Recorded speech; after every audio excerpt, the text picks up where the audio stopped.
and Herse. Driven by love for Herse, the daughter of Cecrops, Hermes attempts to win over her sister, Aglauros, hoping to gain access to Herse. Aglauros, however, refuses to help him unless he offers a large sum of money. Soaring on his winged sandals, Hermes surveys the fields and the land favored by Athena, along with the groves of well-tended Lycius. On that particular day, a procession of chaste maidens, carrying sacred offerings in flower-crowned baskets, was returning from the lively citadel of Pallas. Upon seeing them, Hermes circles overhead, much like a cautious kite unwilling to depart. He eagerly hovers around his object of desire. Herse's beauty surpassed that of the other maidens as much as the morning star outshines other stars, and the golden moon outshines the morning star.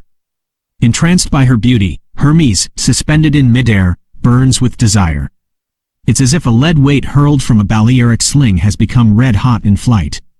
Confident in his own attractiveness, Hermes alters his course and descends without bothering to disguise himself.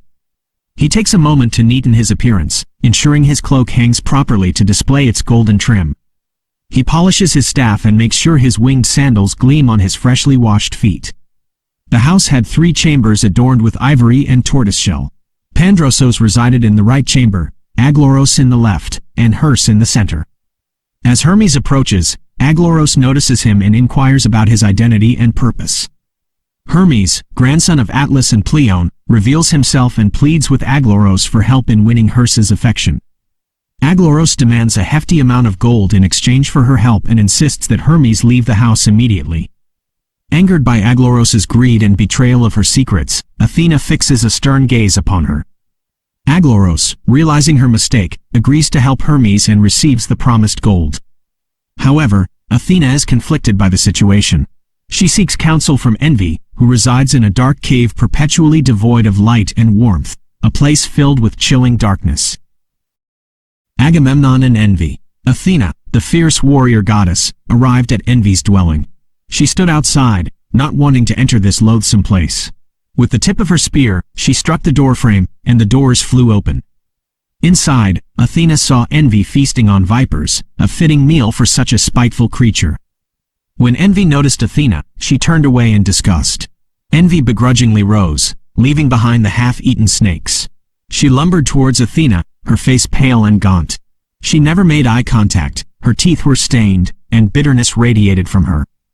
Envy never smiled, except at the misfortune of others. She thrived on negativity, constantly tormented by the success of others.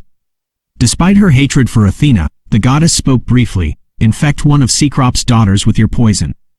Aglauros is the one. Without another word, Athena left, leaving a mark on the ground with her spear. Envy watched her go, muttering under her breath. She grabbed her staff, adorned with thorns, and cloaked herself in dark clouds. Wherever she went, she trampled flowers and withered the land with her poisonous breath. Finally, she arrived at the prosperous city of Athena, filled with art, wealth, and peace. Envy nearly cried from seeing nothing to torment her. She entered Aglauros's room and carried out her task. She touched Aglauros's chest with her rust-stained hand, filling her heart with envy and despair. Envy breathed noxious venom into Aglauros, spreading it through her body and lungs. To further torment Aglauros, Envy conjured images of her sister Herse's happiness and the handsome god Hermes. This vision consumed Aglauros with jealousy. She became obsessed with preventing Hermes from seeing Herse. Day and night, she wasted away, consumed by envy like ice melting under a cloudy sun. A burning jealousy gnawed at Aglauros, the way fire smolders beneath damp reeds. She contemplated suicide to escape the torment and considered revealing everything to her strict father. Finally, she sat defiantly in the doorway, determined to block Hermes's path. As Hermes pleaded with her, Aglauros remained unmoved. "Leave me alone," she declared. "I won't budge until you're gone." "Very well," Hermes replied, using his magic staff to open the door. But when Aglauros tried to rise, she couldn't move. Her limbs were numb and heavy. She struggled to stand, but her knees wouldn't bend, and a coldness crept through her body. She lost feeling in her fingertips, and her skin turned pale with the loss of blood. Like a deadly cancer, the transformation took hold. A chilling numbness spread through her chest, constricting her breathing and stopping her life force. She tried to speak, but no sound came out.